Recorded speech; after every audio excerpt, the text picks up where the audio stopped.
Did you know humans almost went extinct the moment we appeared? About 2.8 million years ago, the very first of our kind, Homo habilis, emerged in Africa. They weren't stronger than predators.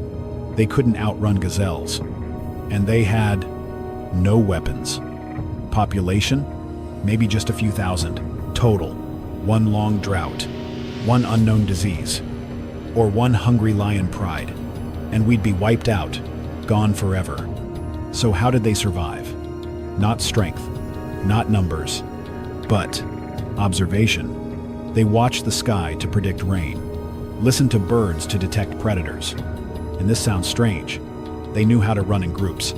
They weren't good hunters, but they were brilliant at staying alive. And from those shaky barefoot steps, we began. If you think early humans were fearless hunters, charging through the wild with spears and clubs, you might be wrong. They weren't strong enough. They couldn't take down big animals. They didn't fight like heroes. What they were really good at was waiting. After the predators finished their feast, after the vultures picked through the mess, Homo habilis would quietly move in their hands, a sharp piece of stone, freshly broken from a rock. They didn't eat leftover meat. They went straight for the bone marrow.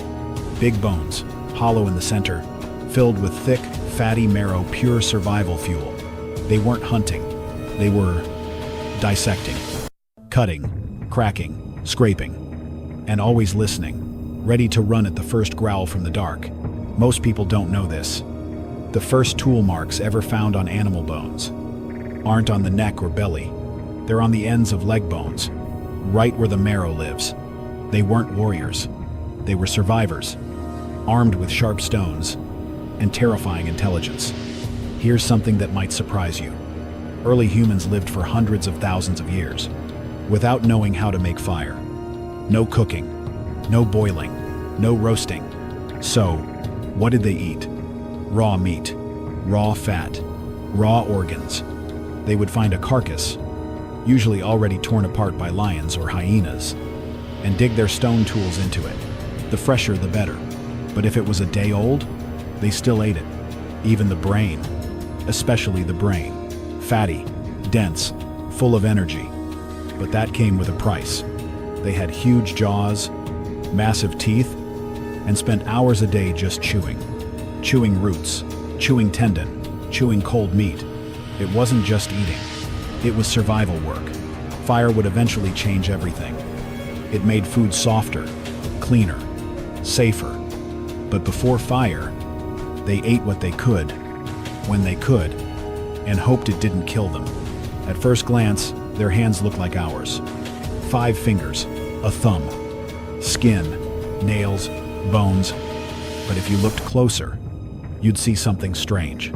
Their thumbs were stronger, wider, more precise. They could pinch, twist, grip stone just right, to strike it again and again until it chipped just the way they wanted. That changed everything, because once you can shape stone, you can shape tools. And once you use tools, your brain has to adapt. Studies show, as our ancestors used their hands more, their brains got smarter. The hand and the mind, they evolved together. Tool use lit up new areas in the brain. Movement became memory. Repetition became understanding. We weren't just reacting anymore. We were controlling. And the hand? It became more than a limb. It became a language, a tool, a beginning. From that first grip on a stone came everything we hold today. They had no words, no language, no names, not even sounds that meant yes or no. But somehow, they understood each other. How? They watched. Every move, every breath, every twitch had meaning. A glance toward the trees? Danger. A certain grunt? Follow me. A raised eyebrow. A clenched jaw. A hand raised midair. These were their sentences.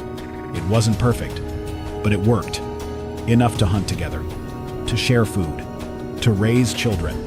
Some scientists believe we used gestures and facial expressions for millions of years before we ever spoke.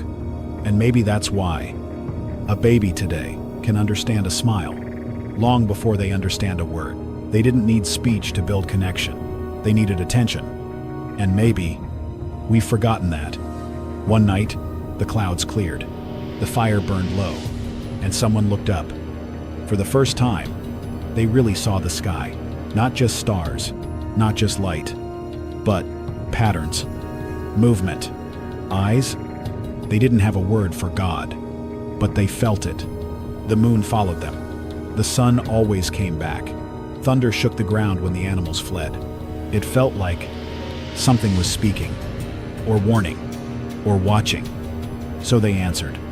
They built circles from stone, stacked bones in special ways, danced when lightning struck, hummed the night, not because they understood, but because they needed to.